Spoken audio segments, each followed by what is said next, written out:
Le dernier quart d'heure de Smart Bourse chaque soir, c'est le quart d'heure thématique. Le thème ce soir, c'est celui du climat et de la stratégie climat qu'on peut développer sur les marchés financiers et notamment sur les marchés actions. Nous en parlons avec Bassel Chougari, gérant Action International chez Montpensier Finance. Bonsoir Bassel. Bonsoir. Merci beaucoup d'être là. Donc le fonds, c'est M Climate Solutions, lancé en décembre 2019. Exactement. C'est ça, si je ne dis pas de bêtises, qui commence à avoir donc plusieurs années de track record. Avant de parler peut-être du fonds et de la stratégie en cette rentrée, pour vous, Bassel, un mot quand même du thème du climat dans les marchés. Alors, il y a plusieurs manières de le regarder, mais une des manières de regarder comment ce thème est représenté dans les marchés financiers et les marchés boursiers, c'est la partie clean tech, énergie verte. Oui. Et c'est vrai que, alors, pas tout à fait au terme de cette année 2023, il reste encore quelques mois, bien sûr, mais on comprend que ce sera peut-être pas le thème vedette de cette année 2023 sur les marchés, alors même que mois après mois, trimestre après trimestre, année après année maintenant, le sujet du climat prend de plus en plus de place, que ce soit dans les débats publics, dans les stratégies d'entreprise et dans les discussions de marché. Pourquoi est-ce que ça ne se voit pas, là, en cette rentrée 2023, sur les performances boursières ? Alors, on est un peu comme dans la même situation que pour les citoyens. Tout le monde est pour l'écologie, et puis au moment où il faut payer, c'est un peu plus compliqué. Et on voit que sur les stratégies climat, si on prend la gestion passive, qui peut être un bon proxy, en fait, aujourd'hui, on est revenu à des niveaux de détention chez les investisseurs qui sont équivalents à fin 2018, début 2019. Donc, le niveau de détention dans les fonds climat a significativement baissé auprès des investisseurs. Et il y a eu plusieurs raisons à ça. La hausse des taux d'intérêt, qui a eu un impact sur les durations longues. Si on part en début 2021 et qu'on déconstruisait la valorisation des entreprises dans le climat, le marché a signé environ 60% de la valeur d'entreprise à la croissance future. Ouais. Aujourd'hui, on est à un niveau de zéro. Bah ouais. Et ce qui est paradoxal, puisque le marché vous dit quoi ? Je veux payer pour la base installée. Or, la plupart de ces entreprises-là ne sont qu'au début de leur histoire. On a une base installée qui est relativement petite et un potentiel de croissance qui est relativement grand et attractif. Et c'est ça que j'arrive pas à comprendre, c'est que l'investisseur, il est rationnel quand même à un moment. Là, ce que vous décrivez, alors il y a eu cet effet d'emballement, effectivement, et puis on a pu se dire, bon, bah voilà, on a bien été payé pour ce thème-là. Maintenant, on verra un peu plus tard. Mais ça y est, on est un peu plus tard quand même. Vous dites, c'est ça que j'arrive pas à comprendre, qu'on parle. Alors, je parle du pétrole parce que c'est l'actualité du moment. Mais voilà, Total Energy à 60 €, voilà, c'est revenu quasiment au plus haut. Et dans le même temps, les investisseurs voient pas au-delà, quoi. Les investisseurs sont rationnels, mais surtout... Je parle des marchés boursiers, hein, parce que peut-être que dans les marchés non cotés, c'est pas la même histoire non plus. Alors, clairement, on n'a pas vu ces décalages de valorisation, mais disons que le marché a tendance à être rationnel, mais aussi à être myope. Et donc, par moments, certaines thématiques peuvent devenir un peu contrariantes, comme le climat en ce moment, et ça peut créer certaines frustrations chez certains investisseurs qui ont l'impression d'avoir peint un mur et de regarder la peinture sécher, mais le potentiel est toujours là.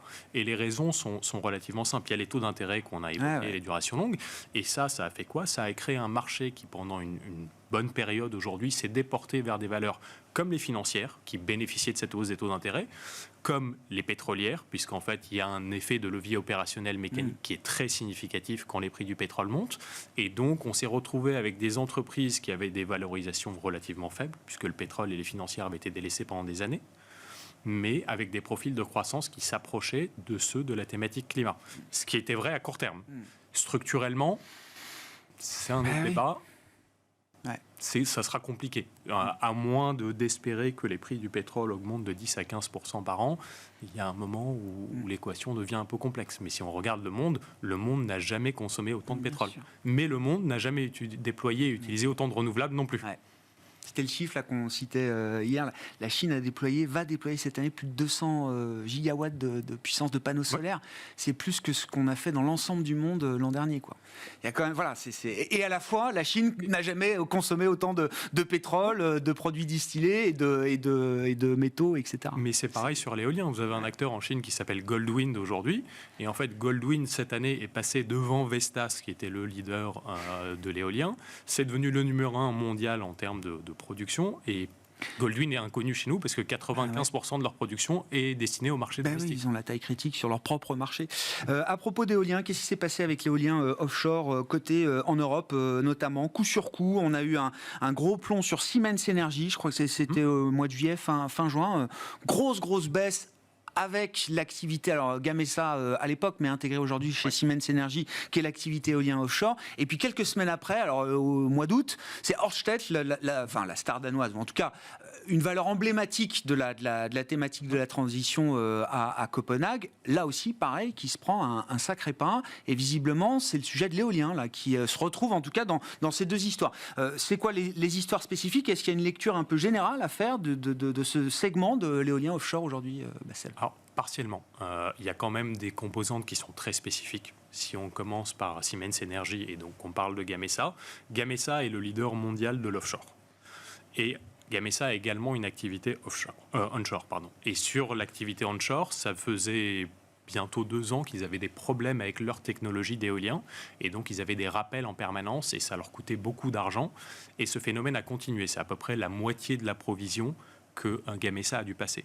C'est ajouté à ça le problème sur l'éolien offshore, où ils ont eu des problèmes de qualité sur leurs produits, donc des besoins de rappel, et donc devoir dédommager des clients. Et ça a coûté très très cher, quasiment 3 milliards, le tout mis ensemble. Sur Ørsted, il y a une telle... C'est quoi? C'est la pression, la course de vitesse qui fait que, en produisant, en essayant de produire aussi vite, on se retrouve avec des problèmes de qualité? Exactement, pour une raison qui est assez simple, c'est que c'est quand même un problème, quoi. Sur l'offshore, vous commissionnez des projets dans 5 ans, et en fait, avec des besoins de production qui nécessitent des éoliennes qui n'existent pas aujourd'hui, qui sont donc de plus en plus grandes, et malheureusement, parfois, on découvre sur le terrain que en fait, c'est un peu plus problématique que ça. Après, c'est pas le cas pour tout le monde. Si vous prenez Vestas, les provisions font partie de l'activité, mais Vestas ne consomme pas l'intégralité de ses provisions. Donc ça fait partie de l'activité, mais il se trouve que chez Gamesa, le curseur est allé beaucoup trop loin et la machine s'est emballée, ça a été très problématique. Sur Ørsted, alors, quelle est l'histoire? Alors sur Ørsted, c'est encore une autre histoire. Ça faisait un moment que Ørsted avait des problèmes et plus trop la faveur des marchés. Et avant de commencer, il faut quand même rappeler que Ørsted, c'est une superbe histoire de transition des énergies fossiles vers le renouvelable. Il leur reste un peu de gaz naturel aujourd'hui. D'ailleurs, ce qui leur a posé problème il y a environ 1 an, puisqu'ils avaient des problèmes de hedging et ça avait fortement impacté leurs résultats nets. Et là, le problème a été sur l'éolien offshore. Et en fait, ils avaient notamment des projets offshore qui avaient été commissionnés et budgétés avec comme objectif de bénéficier de certaines incentives fiscales aux États-Unis, qu'ils ont négociées. Et en fait, les incentives ne sont toujours pas arrivés à cause de la réglementation locale et des règles de l'IRS. Et donc, ils ont été obligés de revoir leur budget et de faire un impairment. Donc, il y a eu cet impact-là. Et en refaisant cet impairment, ils ont dû également revoir tous les problèmes et l'inflation des matériaux utilisés à cause des problèmes de supply chain. Et on ajoute à ça la hausse des taux d'intérêt et ça nous donne un cocktail qui fait en fait un impairment qui est équivalent à environ 7% de la capitalisation. C'est énorme. Donc ça veut dire que c'est pas open bar l'IRA en fait aux US. Il y a quand même, c'est pas automatique, quoi. C'est surtout pas là encore. Parce qu'en fait, l'IRA, le montant est annoncé, les autorités fiscales sont en train de définir comment on peut avoir droit aux incentives, etc. Mais l'argent n'est pas encore arrivé sur le terrain. Donc, c'est pas encore là. Et ça se fait attendre. C'est l'éolien offshore dans la manière de s'exposer à la thématique énergétique. Il faut bien s'exposer à la thématique énergétique d'une manière différente, Bassel. L'éolien offshore, c'est pas le segment que vous privilégiez dans le fond. C'est pas le segment qu'on privilégie. On a tendance à préférer le solaire. Pourquoi alors? Pour plusieurs raisons. D'abord parce qu'on a une profondeur de marché qui est plus grande, puisque sur le solaire, vous avez le business des utilities, qui sont des producteurs d'énergie, mais vous avez également des applications qui sont plus domestiques, type le résidentiel solaire, et on peut envisager qu'avec l'innovation, on se retrouve avec des panneaux solaires qui sont de plus en plus petits. On a par exemple une boîte on l'a dit, tiens, pas en portefeuille, mais il y a une boîte en Allemagne qui est cotée, qui essaye d'intégrer des panneaux solaires à la carrosserie des véhicules. Donc on a un potentiel d'innovation et de marché qui est très profond. Alors que sur l'éolien, on ne va pas installer une éolienne dans notre jardin. Et il faut des éoliennes qui vont être de plus en plus grandes.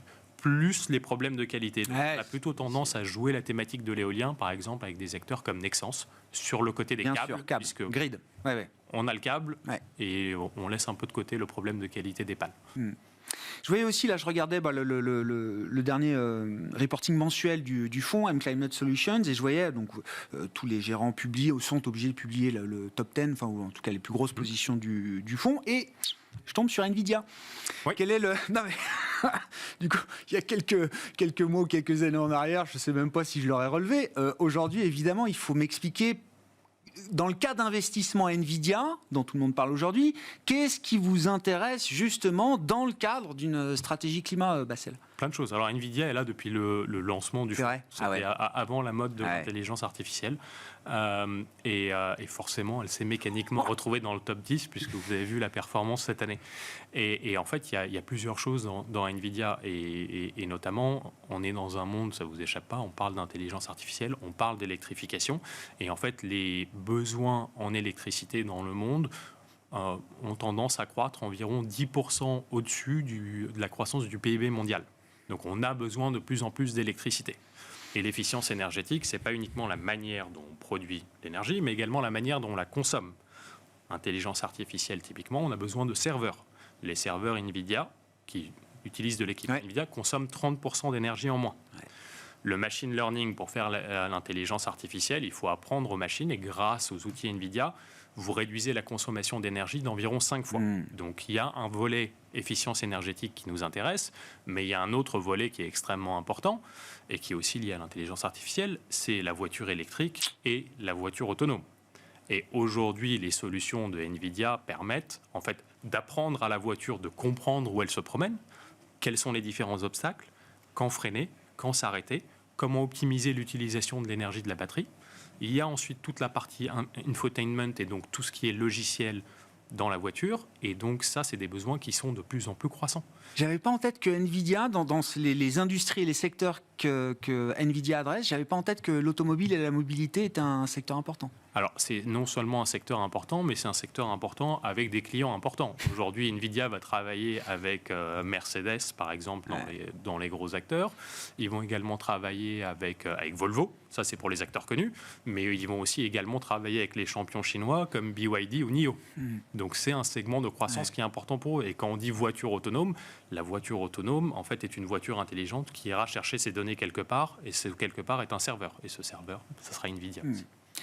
Vous êtes très attentif à la pureté du thème dans la gestion de M-Climate Solutions, mais ça veut dire que vous avez vraiment, et depuis le début, identifié Nvidia comme étant un maillon clé des solutions pour demain destinées à lutter contre le réchauffement climatique. C'est pas une petite part de l'activité de Nvidia qui contribue à ça. Non, c'est une part importante de l'activité d'Nvidia. C'est quasiment 39% des activités d'Nvidia qui sont liées en fait à des activités, à ce qu'on appelle des éco-activités, si on se base sur la nomenclature du label Greenfin.